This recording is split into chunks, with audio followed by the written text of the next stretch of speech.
Bapak, Ibu, dan saudara-saudariku yang terkasih, kita berjumpa kembali hari Minggu 20 Oktober, Pekan Biasa ke-29. Saudara-saudariku yang terkasih, kita berjumpa kembali dalam Renungan Harian, Voice Note. Hari ini kita bersama-sama, semua diundang oleh Tuhan untuk ikut ambil bagian di dalam perjamuan kudusnya. Saudara-saudariku yang terkasih, semoga kita semua dalam keadaan sehat, baik, dan tetap bersemangat.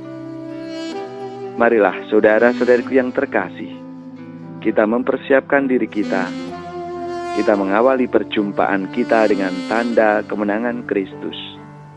Dalam nama Bapa dan Putra dan Roh Kudus. Amin. Yesus mengatakan suatu perumpamaan kepada mereka untuk menegaskan bahwa mereka harus selalu berdoa dengan tidak jemu-jemu. Katanya, dalam sebuah kota ada seorang hakim yang tidak takut akan Allah dan tidak menghormati seorang pun. Dan di kota itu ada seorang janda yang selalu datang kepada hakim itu dan berkata, "Belalah hakku terhadap lawanku." Beberapa waktu lamanya hakim itu menolak. Tetapi kemudian ia berkata di dalam hatinya, "Walaupun aku tidak takut akan Allah dan tidak menghormati seorang pun, namun karena janda ini menyusahkan aku, baiklah, aku membenarkan dia supaya jangan terus ia datang dan akhirnya menyerang aku." Kata Tuhan, camkanlah apa yang dikatakan hakim yang lalim itu. Tidakkah Allah akan membenarkan orang-orang pilihannya yang siang malam berseru kepadanya? Dan adakah ia mengulur-ulur waktu sebelum menolong mereka? Aku berkata kepadamu, ia akan segera membenarkan mereka. Akan tetapi jika Anak Manusia itu datang, adakah ia mendapati iman di bumi? Demikianlah Injil Tuhan. Terpujilah Kristus. Bapak, Ibu, dan saudara-saudariku yang terkasih, kita semua pasti sudah tahu apa dan mengapa kita berdoa. Namun yang sulit dan kadang kita kurang pahami adalah bagaimana kita harus berdoa. Hal itu sangat menentukan mutu doa kita. Jika orang berdoa dengan penuh iman dan kerendahan hati, akan berbeda dampaknya jika kita berdoa dengan sikap ragu-ragu atau bahkan mungkin sombong. Iman adalah dasar hidup rohani, dan dalam iman itu kita membangun relasi dengan Allah. Saudara-saudariku yang terkasih, maka kita tidak akan pernah kehilangan harapan jika kita dekat dengan Tuhan sendiri. Bagaimana agar kita memiliki iman yang kokoh? Iman tidak bisa dibeli dengan uang atau harta benda lainnya. Iman adalah anugerah Allah karena Dia mengasihi kita dan sekaligus adalah jawaban atas anugerah kasih Allah itu.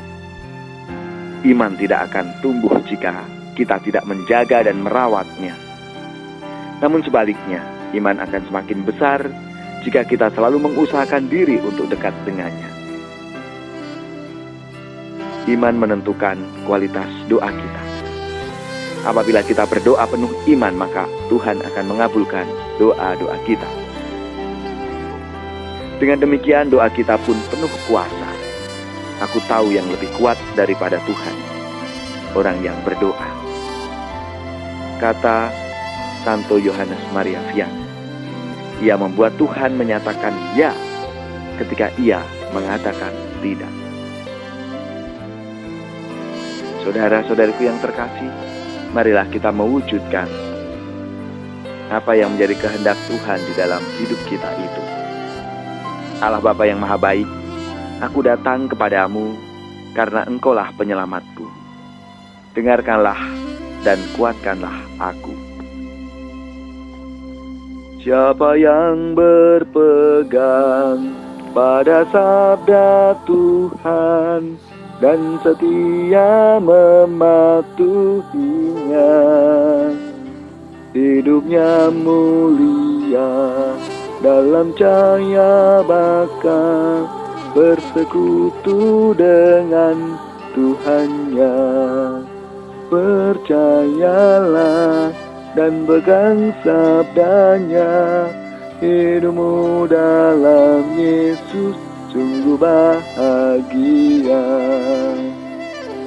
Bila kita sedih, hidup kita pedih, Tuhan mau berperan dalamnya.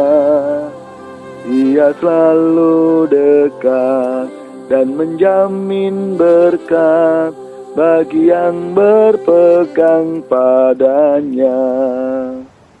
Percayalah dan pegang sabdanya, hidupmu dalam Yesus sungguh bahagia.